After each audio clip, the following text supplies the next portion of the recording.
When people hear the phrase investing in yourself, many dismiss it as motivational fluff, something vague that sounds good but feels disconnected from real financial progress. Yet when you read the most influential personal development books through the lens of wealth creation, a striking pattern appears. Nearly every long-lasting fortune, whether financial professional or intellectual, can be traced back to a period where the individual chose to upgrade their inner operating system before trying to upgrade their income. Personal development books do not promise quick money. They quietly teach something far more powerful: how to become the kind of person for whom money becomes a byproduct rather than a constant struggle. The best books in this genre begin with an uncomfortable premise. Your current results are not random. They are reflections of how you think, decide, tolerate discomfort, and respond to uncertainty. Skills determine what you can do, but mindset determines which skills you bother to acquire in the first place. Financial history and business biographies repeatedly confirm this. People rarely rise to opportunities they are not psychologically prepared to handle. Personal development literature exists to close that invisible gap between potential and readiness. One of the most important lessons these books emphasize is leverage through learning. Money earned through labor is capped by time. Money earned through skills, judgment, and decision-making scales far beyond hours worked. Reading, reflection, and deliberate practice compound quietly, much like interest. The challenge is that this compounding is invisible at first. Weeks of learning may produce no immediate financial reward.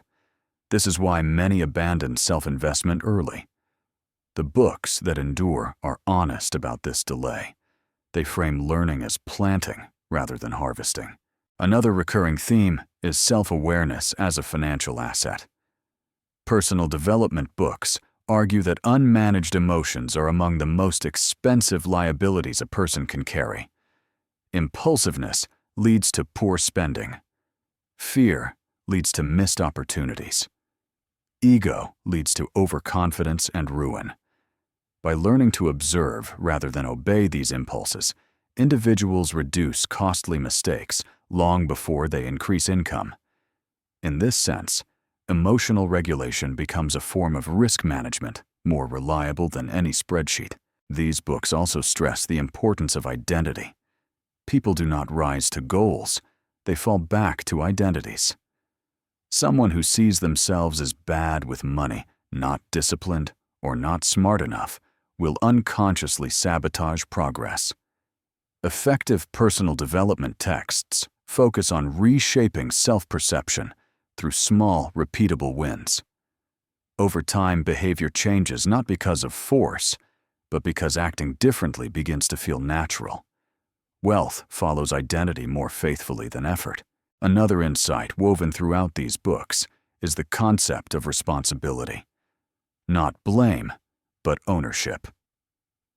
Personal development literature insists that reclaiming control over one's reactions, habits, and learning trajectory is the foundation of freedom. This mindset shift is crucial for wealth creation. Markets, employers, and economies are unpredictable. A person who waits for perfect conditions remains dependent. A person who invests in adaptability becomes anti-fragile, capable of benefiting from change, rather than fearing it. As readers progress deeper, the books begin to connect personal growth with opportunity recognition. Two people can face the same environment and see entirely different possibilities. The difference is not luck, but perception, trained through learning. Personal development sharpens this perception. It teaches readers how to ask better questions, how to spot leverage, and how to act before certainty appears.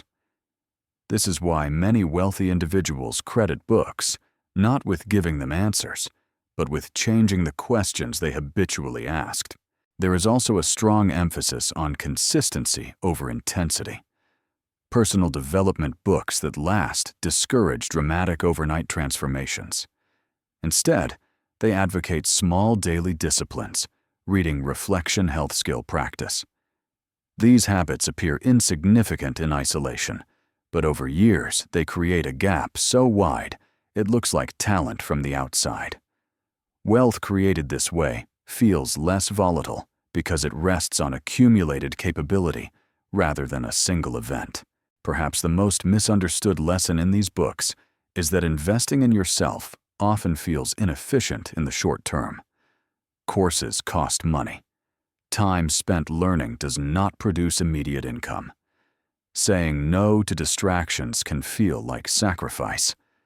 Yet personal development authors frame this inefficiency as strategic. By slowing down early, you accelerate later.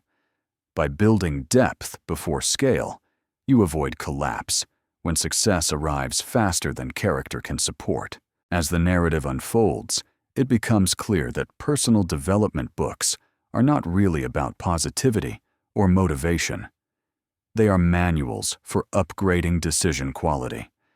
Better decisions repeated over time shape careers, investments, relationships, and health.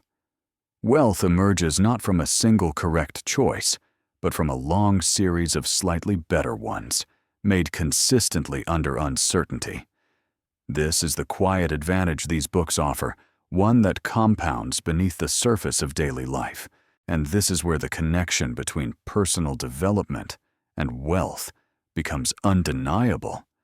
Because once you accept that your earning power, judgment, and resilience are all expressions of who you are becoming, you stop asking which tactic will make you money next and start asking a deeper question. Who must I become so that creating wealth feels like a natural extension of how I think, learn, and act in the world? And it is only when this question takes root that the real return on self-investment begins to show, when the changes you once hoped money would bring begin to appear before the money ever arrives. This is the paradox at the heart of personal development books. As people invest in clarity, discipline, and self-trust, their external circumstances start to shift almost quietly. They communicate more effectively. They choose better environments. They tolerate less chaos. Opportunities that once felt intimidating become approachable, not because the world changed, but because their internal capacity expanded. At this stage, the authors often emphasize something subtle but transformative. Personal development raises your baseline. When challenges appear, you no longer fall as far. When success comes, you are less likely to self-destruct. This stability is an economic advantage rarely discussed.